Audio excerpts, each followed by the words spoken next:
Et bonjour à tous et bienvenue sur la chaîne de l'Examen Crypto. Nous sommes aujourd'hui le lundi 15 juin 2026, il est 7h30 et on va faire bien évidemment le point sur la situation du Bitcoin. On va en profiter pour voir les altcoins, bien sûr on va jeter un coup d'œil sur les indicateurs. Allez, on s'installe et on démarre cette vidéo. On démarre avec cette cryptomap plutôt dans le vert et oui, on a un Bitcoin qui essaye de reprendre un petit peu de force et donc ça fait plutôt plaisir. Regardez, on a quand même un Bitcoin qui est actuellement à combien? À 65 725. Bon, encore une fois, est-ce que vous êtes surpris? Non, bien sûr que non, vous n'êtes pas surpris parce qu'on savait que le Bitcoin avait une configuration bullish. Maintenant, on va regarder ensemble les targets. Allez, on démarre tout d'abord avec les news. Alors pour les news, c'est simple, il faut aller sur le profil Twitter de Crypto Détente et qu'est-ce qu'on a? On a que le marché crypto a perdu plus de 810 milliards de dollars depuis le début de l'année 2026. C'est incroyable. C'est un balayage à fond. Bon, bah, c'est comme ça, les bear markets, vous le savez, c'est fait pour faire sortir un maximum de personnes. Donc là, il y a quand même eu un balayage très, très, très violent du côté du Bitcoin. Enfin, des crypto-monnaies, pardon. Alors, Trump affirme qu'un accord avec l'Iran pourrait être signé, mais le problème, c'est que Téhéran répond qu'aucune décision finale n'a encore été prise. Donc, bon, bah, affaire à surveiller. Peut-être que ça pourrait arriver bientôt, cette décision de paix entre les deux. On va voir, on va voir effectivement. Mais pour l'instant, ce n'est pas gagné. Donc, bon, bah, ça met toujours en pression eh bien, les marchés financiers, bien évidemment, tant qu'il n'y a pas cette stabilité qui serait apportée avec un accord. La SEC approuve un ETF crypto pouvant détenir jusqu'à 15 actifs numériques. Bitcoin, Ethereum, Solana, XRP, Dogecoin et Shiba pourraient en faire partie. C'est quand même assez ouf de se dire que Dogecoin et Shiba pourraient faire partie de... Mais bon, c'est comme ça, c'est la crypto. Alors ça, Shiba, il faut m'expliquer. Autant, bon, les autres, XRP, Solana, il n'y a pas de souci. Mais Shiba, il faut m'expliquer Shiba, pourquoi le Shiba? Parce que le Shiba, je veux dire, il n'y a rien derrière, enfin, c'est rien, c'est que du vent, donc bon, sauf si je me trompe, mais bon, ils avaient sorti leur Shibarium, ça n'a rien apporté, voilà, il n'y a rien de concret, alors peut-être que je me trompe, si vous avez des news sur le Shiba, dites-moi en commentaire, mais bon, j'avoue que je comprends pas trop. Bref, Hyperliquid qui permet désormais de trader des actions et le SP500 directement on-chain, s'il vous plaît, mesdames et messieurs. Cette innovation aurait déjà contribué à générer plus de 200 milliards de dollars de volume. C'est quand même assez colossal. SpaceX est désormais la 8e plus grande entreprise cotée détentrice de Bitcoin. Regardez, SpaceX qui détient 18 712 Bitcoin. Alors bien évidemment, on est loin de la société stratégique qui détient 845 000 Bitcoin. Mais tout de même, regardez, on est quand même dans le top 8. Avant Coinbase, avant Riot Platform qui est une entreprise de mining, quand même, SpaceX, c'est pas dégueulasse. Et c'est quand même assez ouf de voir ça. Allez, du côté des vidéos privées, qu'est-ce qui s'est passé hier? Eh bien, ah oui, alors il y a eu deux choses hier. Hier, on avait vu la crypto-monnaie NIR et le flux, donc NIR Protocol et le flux. Et on avait vu aussi hier soir, alors je ne sais plus quelle heure il était, 21h je crois, un truc comme ça, ouais voilà, 21h20. On avait fait un flash spécial sur le Bitcoin, donc tout ça, ça se passe dans les vidéos privées. Vous avez bien évidemment le lien en description des vidéos, parce que là du coup, effectivement, dans ce flash spécial, on avait vu que le Bitcoin pouvait effectivement se mettre à remonter. On avait vu qu'effectivement on avait un pullback qui était en cours, pullback qui était à deux doigts de se valider et qu'on pouvait effectivement potentiellement remonter. Bah bingo, ça s'est validé. Encore une fois, du côté des vidéos privées, tout ça, ça se passe dans les vidéos privées. Vous avez le lien en description de vidéo. Je rappelle que c'est là pour vous faire avoir des belles opportunités crypto et aussi pour vous faire avoir des vidéos de suivi régulières par rapport à toutes les crypto-monnaies. Et je rappelle aussi, si vous êtes intéressé, j'ai sorti le grand dictionnaire de la crypto-monnaie. Si vous voulez apprendre tous les termes, savoir de quoi on parle à chaque fois, il y a tous les termes qui sont dedans, tous sans exception. Tout, ça parle de divergence, ça parle de governance token, ça parle de tout, ça parle de ligne de tendance, le liquid staking, tout est vraiment expliqué dans ce dictionnaire. C'est moi qui l'ai fait à ma façon, c'est-à-dire avec mes mots. Donc du coup, vous le savez, moi, quand Lexa, parle, c'est pour essayer d'être le plus simple et le plus facilement compréhensible par tous. Donc voilà. N'hésitez pas, si vous souhaitez avoir ce dictionnaire, vous pouvez utiliser le lien qui est en description de vidéo. Allez, on va démarrer l'analyse technique. Avant ça, je rappelle bien évidemment à tout le monde que tout ce que je vais dire n'est en aucun cas un conseil financier. C'est à vous de faire vos propres recherches. Et n'oubliez pas que le trading de crypto comporte des risques de perte partielle ou majeure. Petit rappel, cette semaine, on va avoir effectivement mercredi, quelque chose d'important avec les projections économiques du FOMC, communiqué du FOMC, surtout la décision de la Fed sur les taux d'intérêt. Regardez, on ne s'attend pas à une baisse ni à une hausse. On était à 3,75, on s'attend à 3,75. Donc on ne s'attend pas à un changement. Affaire à surveiller de très très près. Allez, on va parler maintenant donc de notre Bitcoin. Alors, du côté du Bitcoin, qu'est-ce qui se passe? Eh bien, bingo, c'est juste tout simplement chirurgical. Alors, pour les personnes qui sont dans les vidéos privées, regardez ce qu'on avait vu hier soir. Souvenez-vous, hier soir à 21h, on avait détecté dans les vidéos privées ce triangle de compression. Et regardez où est-ce qu'on est actuellement. On est pile poil posé sur le haut du triangle de compression qu'on avait détecté hier soir dans les vidéos privées. Donc là, du côté du Bitcoin, c'est quand même assez fort ce qu'on est en train de faire. Je rappelle que le Bitcoin avait formé ici un pattern en double bottom. Je n'ai pas arrêté de vous dire depuis maintenant plus d'une semaine que c'est un pattern chartiste bullish et qu'il y avait un bel espoir que le Bitcoin retourne rechercher les 65 735 $. Eh bien, bingo, qu'est-ce qui s'est passé? Le Bitcoin est venu rechercher quoi? Les 65 735 $. Et bien évidemment, qu'est-ce qu'on s'était dit sur ce niveau clé? On s'était dit que bien sûr, c'était le niveau clé qui correspondait au bas de l'ancien range. Vous la voyez ici, cette boîte violette qui est là. C'est le bas de l'ancien range ici. Et donc forcément, je vous avais dit qu'attention, c'est un niveau clé de résistance important. Il est possible qu'on se fasse rejeter. Eh bien, bingo, actuellement, on a été chercher ce niveau clé. Et qu'est-ce qui se passe? Pour le moment, on est en train de se faire rejeter. Donc là, d'un point de vue analyse technique, on est clairement 100% dans le vrai. Donc c'est plutôt pas mal tout ça. Bon après, encore une fois, ce ne sont que des règles de base, on ne va pas se vanter.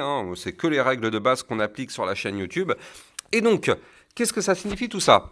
Ça signifie que ici, on est sur la résistance. C'est une double résistance qui correspond au bas du range plus le haut du triangle de compression qu'on avait vu hier soir dans les vidéos privées.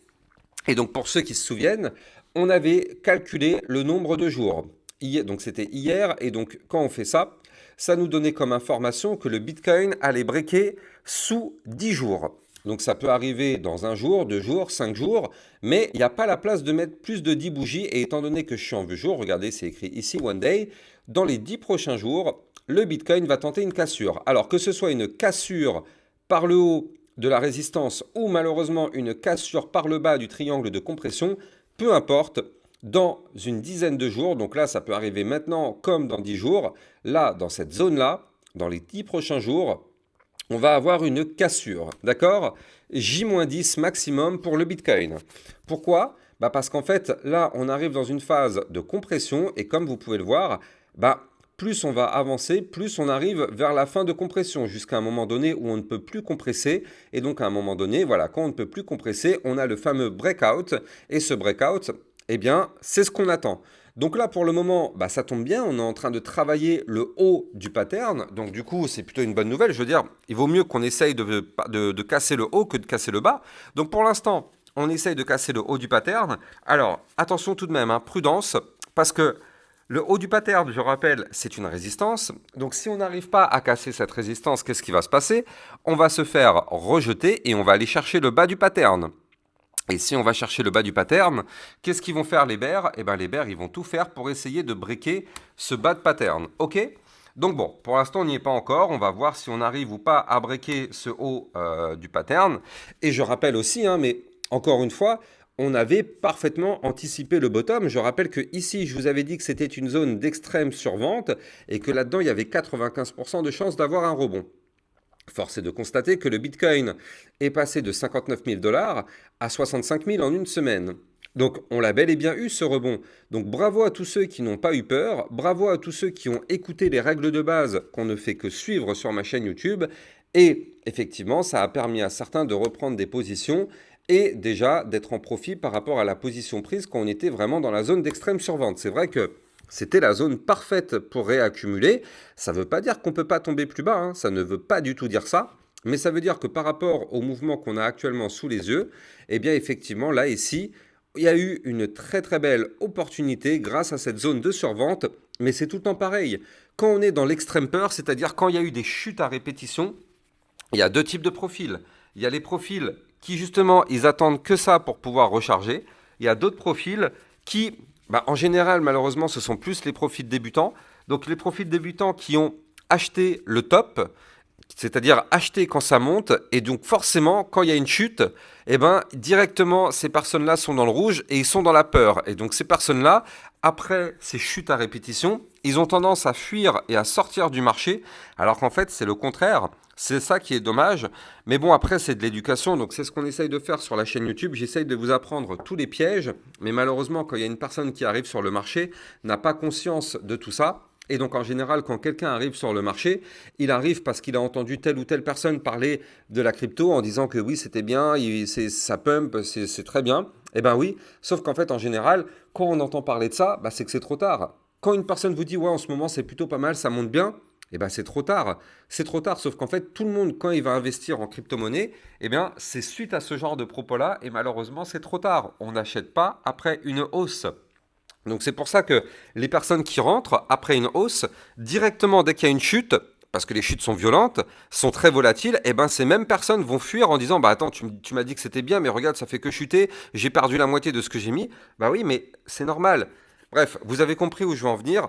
Donc là en tout cas du côté du Bitcoin, il y a eu cette zone de survente qui a permis effectivement à certains de reprendre des positions. Bravo à tous ceux qui l'ont fait. En tout cas, là, vous le voyez, ça a été plutôt positif, hein. On est passé de 59 à 65 000 dollars. C'est déjà très très bien. Donc maintenant, voilà, la vraie question c'est, est-ce que oui ou non, on va réussir à péter ce bas du range?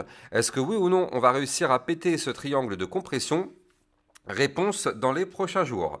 Et je rappelle aussi une chose, mais si jamais on arrive à réintégrer l'ancien range, et c'est ça qu'on attend, si on réintègre l'ancien range, donc les 65 735, je rappelle que la target théorique, et j'insiste bien sur le mot-clé théorique, ça ne veut pas dire que c'est celle qu'on ira forcément, mais la target théorique, c'est d'aller chercher le haut du range.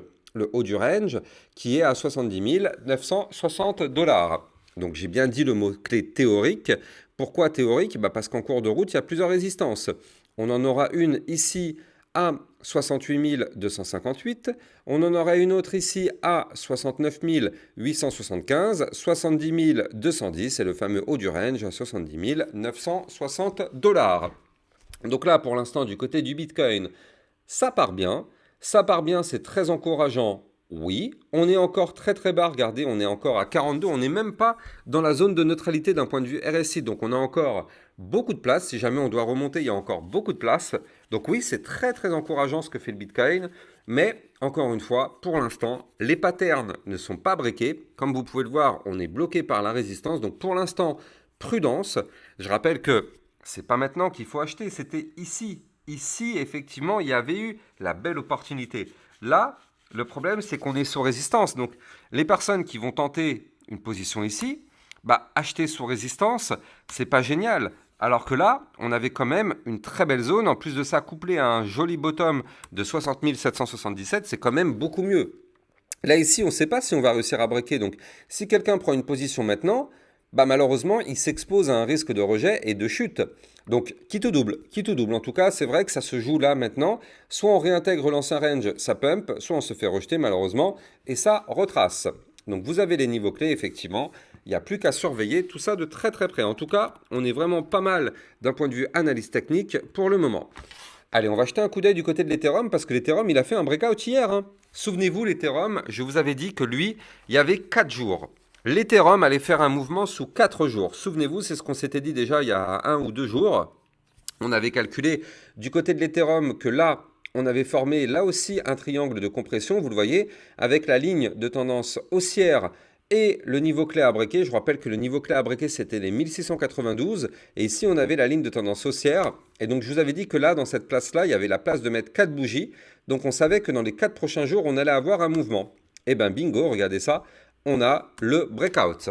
Alors, avant de continuer, je rappelle que vous pouvez trader les crypto-monnaies. Ça se passe sur Bybit Europe. Vous avez mon lien de parrainage en description de vidéo. Ce lien vous permet d'obtenir un bonus qui peut aller jusqu'à 5030 dollars en fonction de votre dépôt. Et surtout, ça vous permet de trader avec des effets de levier si vous le souhaitez. N'hésitez pas, vous avez le lien en description de vidéo. Allez, du côté effectivement donc de l'Ethereum, il fallait breaker les 1692. Bingo, c'est exactement ce qui s'est passé hier. Et donc qu'est-ce qui se passe? On est en train de tenter une remontada du côté de l'Ethereum, sauf que, on respecte les règles de base. on respecte les marchés financiers et on respecte bien sûr l'analyse technique. Vous le savez, on a eu un breakout, c'est bien. Qu'est-ce qui va se passer maintenant? Vous le savez, vous le savez. Vous ne pouvez pas faire comme si vous n'êtes pas au courant. Vous le savez, je vous l'ai appris 1 milliard de fois. Vous le savez ce qui va se passer. L'Ethereum, dans les prochains jours, a 95% de chances de venir retester le niveau clé qu'il a breaké. Il a breaké les 1692, l'Ethereum a 95% de chances de venir retester les 1692. Ok? Donc, on va surveiller ça. Pour l'instant, on n'y est pas. Donc là, plus tôt on fait ce pullback, mieux c'est. J'ai envie de dire, il vaut mieux le faire dans les prochains jours que de le faire dans 2 semaines. Parce que imaginons que l'Ethereum, il pump, il va chercher les 1800 ou plus, et qu'après on fait le pullback. Le pullback sera beaucoup plus violent. Alors que si on le fait dès maintenant, bon bah il sera bien évidemment, il va emmener du rouge, de la bougie rouge bien sûr, mais il vaut mieux le faire le plus tôt possible que de le faire dans 2 ou 3 semaines. Parce que quoi qu'il arrive, on le fera ce pullback. Quoi qu'il arrive. Je veux dire, on a cassé un niveau clé, on revient retester les niveaux clés. Donc, mettez-vous en tête que l'Ethereum a une probabilité élevée de retourner rechercher les 1692. En attendant, bah c'est très bien. En attendant, l'Ethereum, il a cassé son niveau clé. Donc là, il est en train de prendre la direction des 1791, puis des 1834 et peut-être même, pourquoi pas, ici, les 1936. Mais attention, encore une fois, je le rappelle, à un moment donné, on va avoir un retracement pour venir rechercher ces 1692. Il ne faudra pas être surpris. Ok, donc là, du côté de l'Ethereum, ça reste quand même très encourageant. Je rappelle qu'on fait des points hauts de plus en plus hauts, des points bas de plus en plus hauts. Donc là, en tout cas, depuis ici, le 7 juin, donc ça fait maintenant une semaine, on a repris une belle petite configuration bullish. Attention tout de même, attention tout de même à ne pas former un bear flag. On en a déjà parlé hier soir dans les vidéos privées sur le Bitcoin. On a vu que le Bitcoin, il a formé une phase entrante descendante, une phase ascendante. Attention, en général, ce type de pattern casse par le bas pour prolonger le mouvement entrant. Donc, c'est ce qu'on appelle un bear flag. Donc, pour le moment, tant qu'on est au-dessus de la ligne de tendance haussière, il n'y a pas d'alerte, il n'y a pas de bear flag. Mais si jamais on vient à breaker cette ligne de tendance haussière, vous l'avez compris, ça pourrait valider le bear flag et malheureusement prolonger le mouvement entrant qui est baissier. Mais pour l'instant, on n'y est pas encore. Mais je préfère quand même vous en parler au cas où, on ne sait jamais.